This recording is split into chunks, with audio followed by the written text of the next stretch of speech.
Abakaixo, nire izena Ander Hernandez da, 25 urte txut, jatorriz Oiartzun naz, binon 2022 gutxi gora bera Madrien nago bizitzen. Historia gila naiz, izatez, historia ikasi nun Gasteizen, 4 urtez.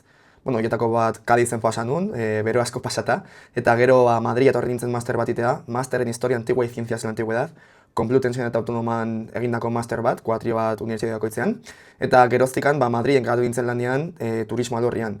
Beraz, bueno, artearekin edukitako harremana beti izan da oso estua, batxiergotikan eman izan dut artearen historian ikasgaia, eta baita ere, txikitetik gustatu izan zaidait artea, gurasoekin museo askota juten nintzen, batez udalerritik gertu genitunak, adidez Guggenheim museora sarritan juten izan naiz.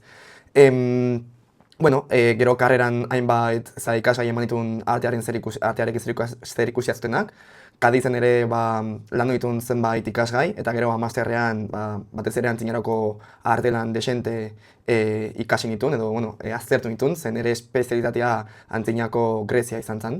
Eta gaur egun artea oso gertutik ikutzen dut, ze egunero, eta ez bada egunero, egunero, Prado museoan, Reina Sofia, Thyssen museoan, edo Palacio Realen iten du lana, orduan, artez inguratuta bizi naiz.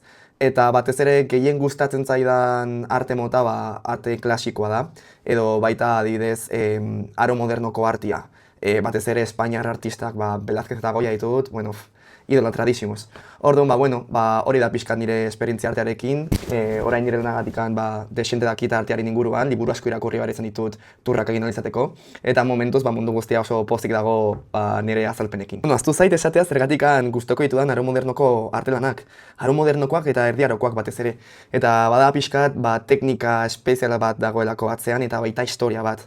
Azken finean, gaur egungo artelan askok badute trebezia bat edo esanai berezi bat, baina nire ustez teknika hori pixkanaka galtzen joan da, edo ez galtzen, eboluzionatzen joan da, eta pixkanaka sinpletasun batera goaz bilakatzen ez, minimalismo batera.